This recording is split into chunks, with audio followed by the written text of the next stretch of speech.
Hi, Mrs. Smith. How are you? Nice to meet you. Thanks for coming in today. Sure. So we're going to go over some of Max's data that we have collected for Gifted.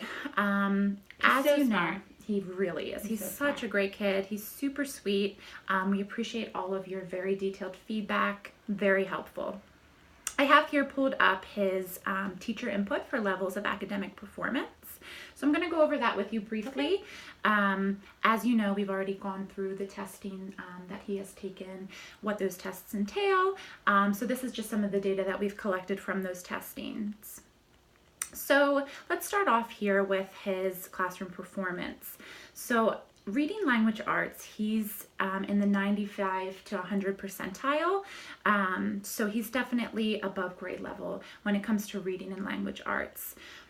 However, when it comes to math, he still has that B average between 85% and 89%. So math is definitely something that he continues to need some work on and some teacher support.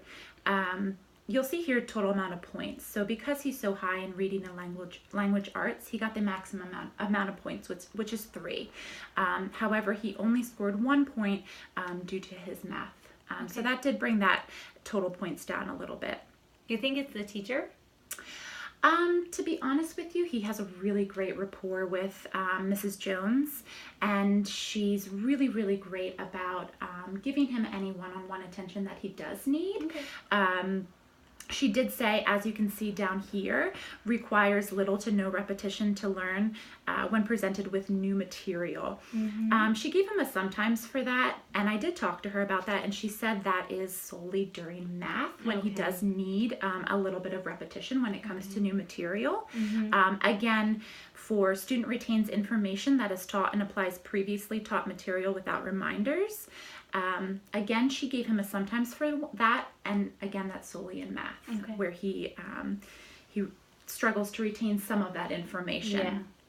Now, when it comes to student seems to demonstrate a large background of general knowledge that he demonstrates in classroom or through schoolwork, she did give him a 2, which is almost always. And again, student demonstrates a high ability in problem solving, planning, and decision-making skills. She gave him a 2 for that.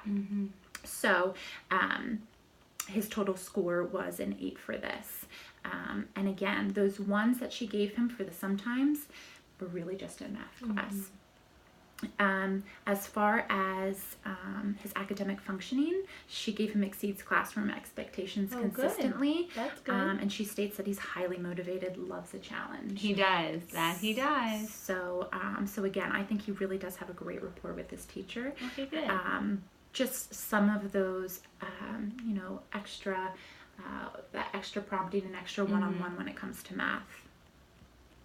So if you look at his KBIT 2 score, he did score a 130 for his IQ, which technically does qualify him as a gifted person. However, the IQ solely doesn't qualify a student for our gifted program. They need to go through the additional screenings. So as you can see here, a 37 will allow us to move to the gifted rating scale. However, he scored a 36. He was only 1 point below. Based off of my conversations with the teacher and based off of my conversations with you, we did go on to complete the additional screenings. Thank you for doing that. As you can see here, again, just what we went over, the acquisition and retention, the max is 8 points. He scored 6. For the classroom performance, the max is 6 and he scored 4. That 1 in math is what brought that score down. Now, as far as the gifted rating scale goes, he did score in the highest percentile for each subscale. And you can see here, he earned a 2 for everything that we tested him in, which is between 84 and 89. The lowest was an 88, which is extremely high. So he did earn the max points for every subscale.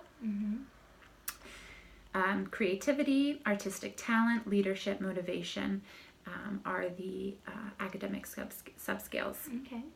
And then the intellectual, he scored, his average was 71, which is in the 98th percentile. Now again, solely due to that math,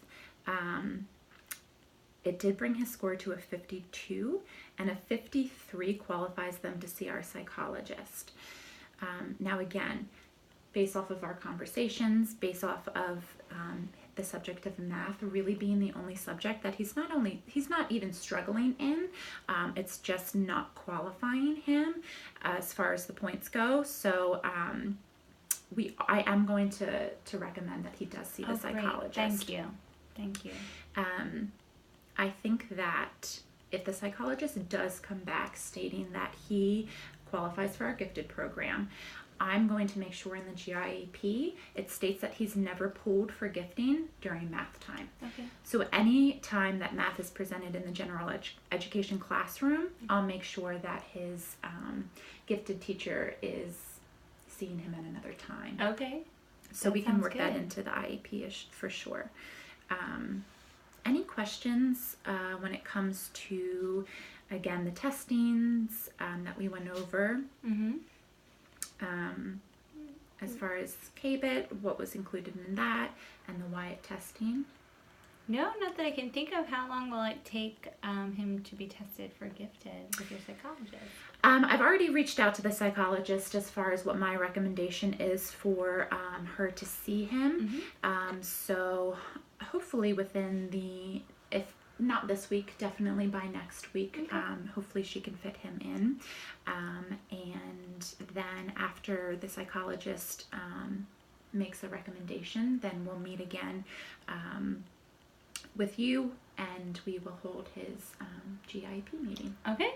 All right. Great. Yeah. So I really appreciate, I'll give you a copy of any information that you need, and we will be in touch. Okay, great. All So right. good to meet you. You too. Thank you so much. Sure.